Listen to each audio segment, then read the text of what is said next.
Este mensaje tiene una dirección correcta. El rey de Egipto. Dios dice al faraón que necesita aprender de la arrogancia y el orgullo de Asiria. Es necesario aprender que el orgullo y la arrogancia no conducen a nada bueno.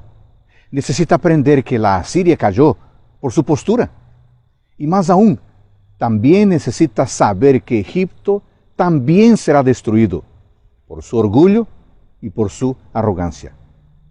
Con la lectura de hoy aprendemos que la pompa y el comportamiento arrogante, orgulloso, son una buena manera de apresurar la propia destrucción. Aprendemos que el comportamiento orgulloso muestra que no comprendemos nuestro verdadero papel como hijos e hijas de Dios.